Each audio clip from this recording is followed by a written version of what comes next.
Welcome to the Top 10 Garden Show with Ken Lain. Listen to Ken's tips, tricks, and garden shortcuts guaranteed to make your gardens more beautiful than ever this year. Now welcome your host, Ken Lain.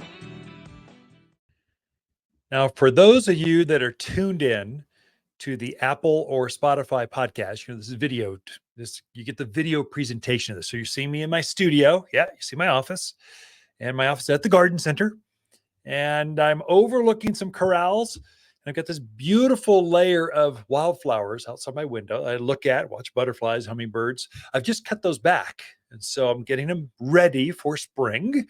And now, if you see me looking off camera, I'm looking out my window in my office, and there's a pair, husband-wife team of roadrunners back there.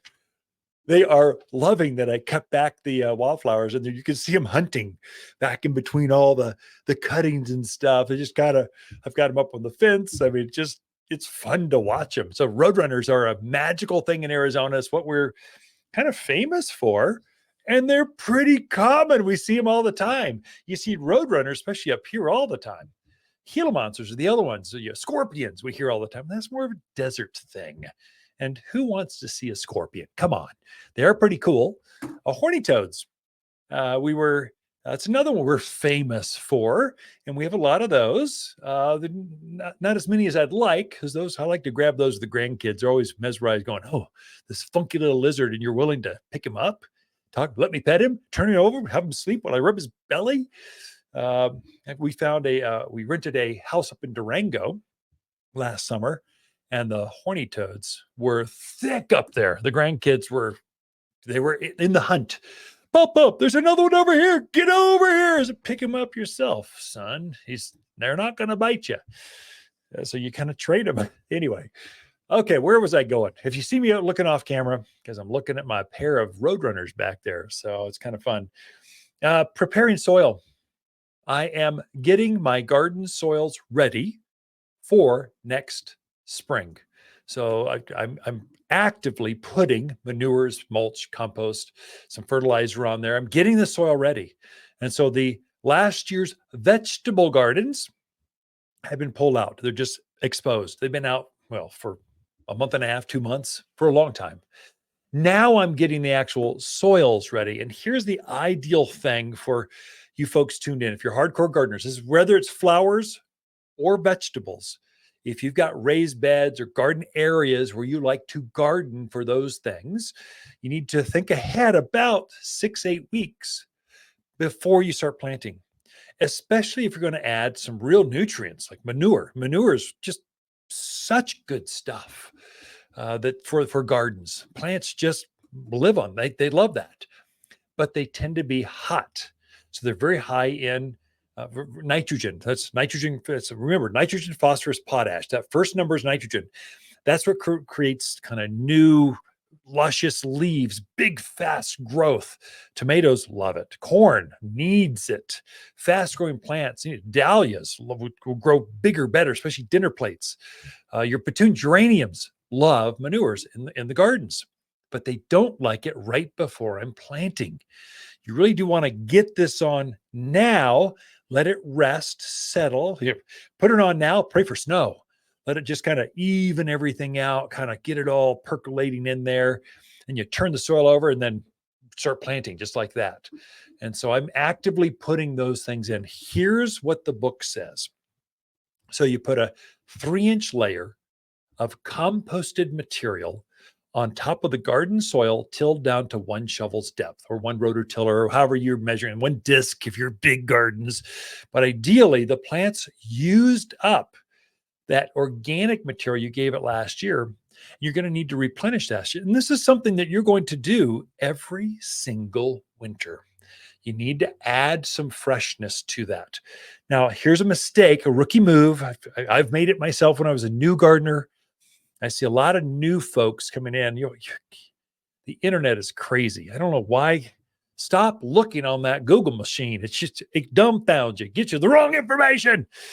They're telling you to add sticks, logs underneath your soil, add fresh leaves. Never add fresh, uncomposted material into your soil.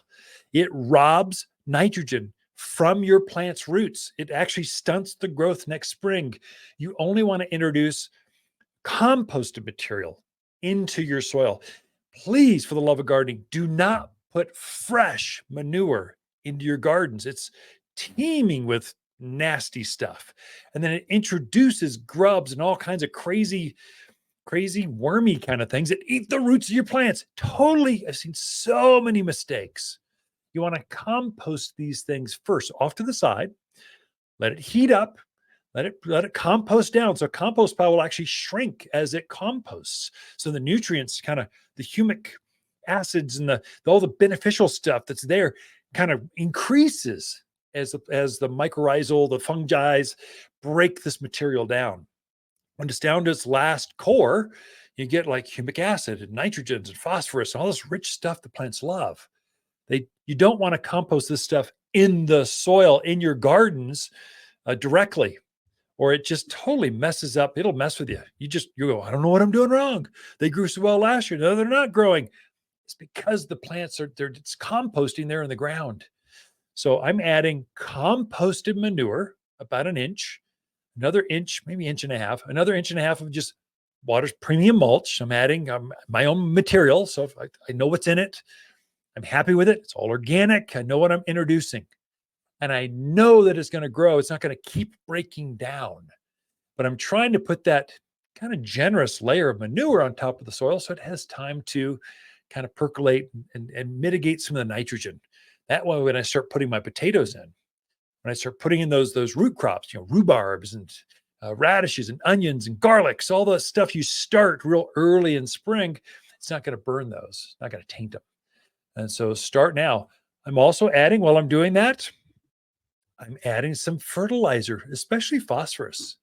So I'm adding superphosphate, 0,18,0. Usually I'm putting the fertilizer down first, and I'm putting I've got a tomato and vegetable food. So I put that down, and then I'm putting my organic kind of composted material for the compost, the manures on top of that. And then I'm just letting it sit there.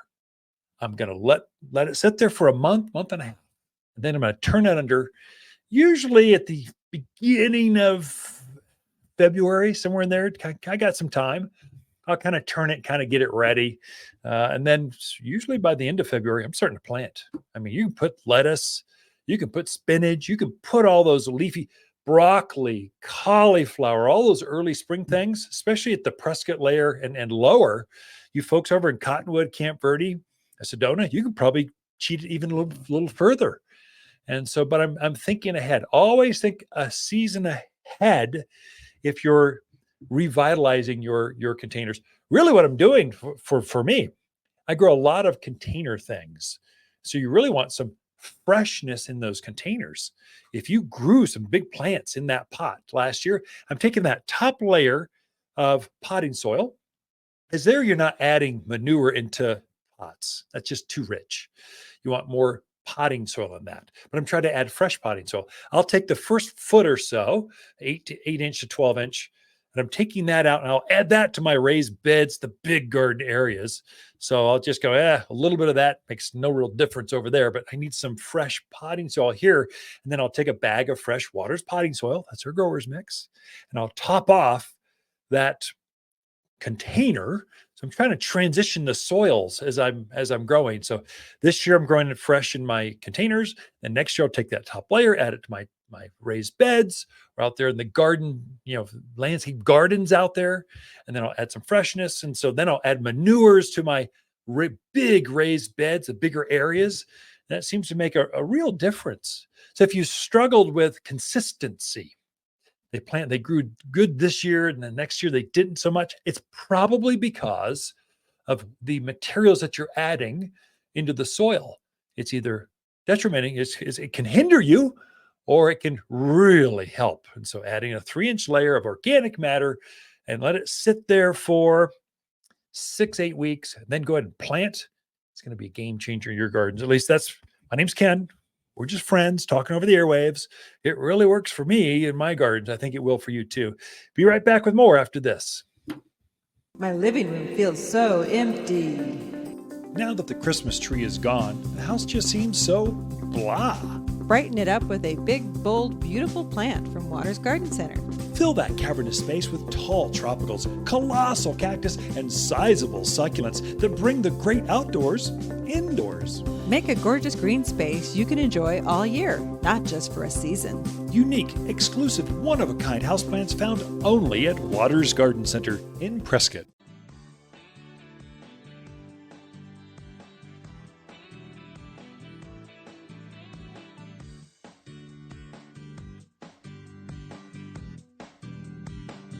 You're listening to garden expert Ken Lain. He can be found throughout the week at Waters Garden Center in Prescott.